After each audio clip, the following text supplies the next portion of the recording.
Today we're going to be doing an unboxing and testing of the Artisan Cutlery CJRB Pyrite knife. So let's first just see what comes in the box. Nice box, by the way. They say it's suitable for a gift. I would concur with that. It's pretty nice. You open it up and you've got some text about CJRB.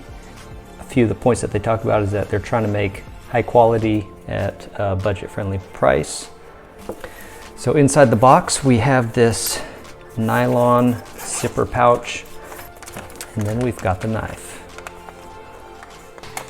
Now this particular knife is the Pyrite Alt with a Wharncliffe blade. A little bit different than the original, which had a drop point blade. Overall length, yeah, I'd say it's 7.3 inches. Blade thickness, supposed to be 0.11 inches. Let's check this out. Okay, I'm reading right around 1.02.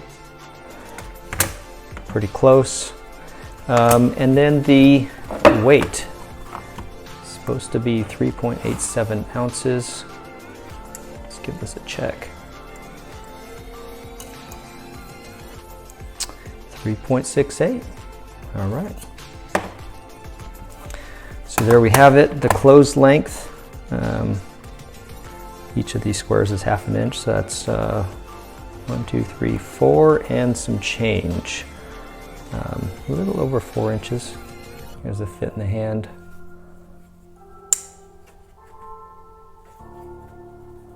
And I've got about I'd say a medium-sized hand. So hopefully that gives you a feel for it.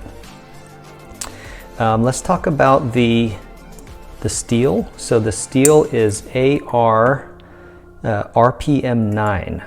It's a powder coated steel or powdered steel. And Artisan Cutlery claims that it's exclusive to them. They created it to be budget friendly, but still comparable to some of the more premium steels out there. Some of the things that they boast that it's supposed to be very easy to sharpen. See how sharp it is coming out of the box. Yeah, it says shaving sharp coming out of the box, not too bad. It is a stainless steel. It does have a high chromium content, so it should be a true stainless steel. We'll see how that bears out over time.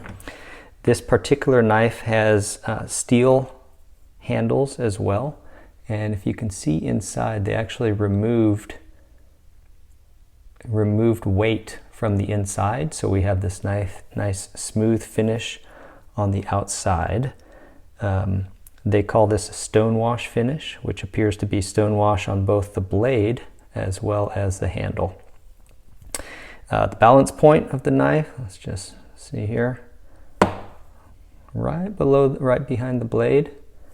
So it's kind of nice. I'll say it's right behind this finger groove.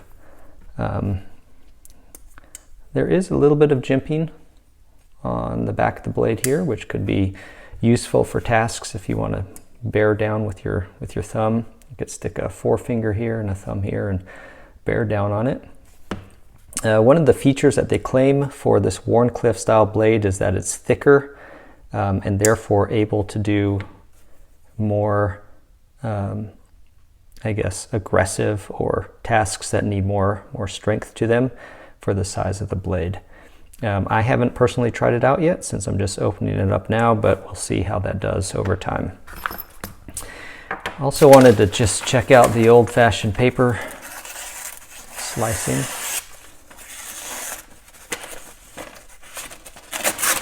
Takes some practice. There we go. All right, so it seems to cut paper just fine.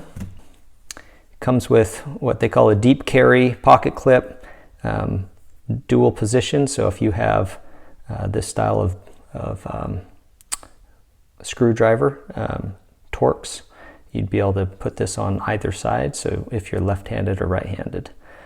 It also has a lanyard hole, kind of rounded out there so your lanyard doesn't hang up on it. That seems nice. And then the reason why I got it was actually this lock. I haven't purchased, this is my first button lock knife.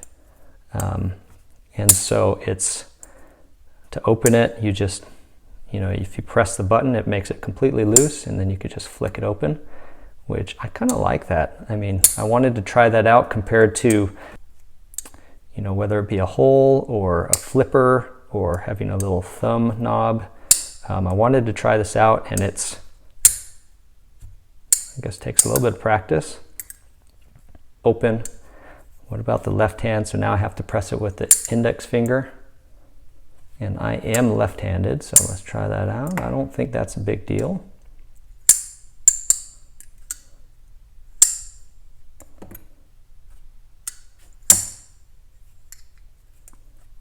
Yeah, I'd say that works quite well. It does have a ball bearing, which makes the blade swing quite freely. You can see if you have that button pressed, and then if you let go of the button, it's actually a nice purchase on there. I'd say that's probably at least as strong as any other lock out there. It feels very secure. I don't have any concerns that this would fail on me as I'm cutting. Let's talk about the grind of the blade. This appears to be a flat grind blade. And with this style, the thickness of the blade, it maintains a lot of that thickness, so it should have some good rigidity almost all the way to the point. This is a little bit different profile than what I often buy, which is a drop point blade like this. In terms of thickness all the way to the tip, if we compare a drop point versus this Wharncliffe style, actually I think the drop point might carry some of that spine thickness closer to the edge. But for the things that I use it for, like box cutting, I don't know that it'll really matter. So overall impressions, I'd say the fit and finish lives up to the quality standards that I would expect. Based on Artisan's website, they claim to really not sacrifice on fit and finish, have high quality fit and finish. This is a Chinese manufacturer, so I guess they have the advantage of some lower cost manufacturing costs over there, and they're able to do some really nice fit and finish for between $50 and $60. The weight of it feels good in the hand, the balance feels good in the hand, and so yeah, overall I'd say this is I have very positive impressions of this knife, and I look forward to giving you an update once I have a chance to use it. Hope that was helpful for you.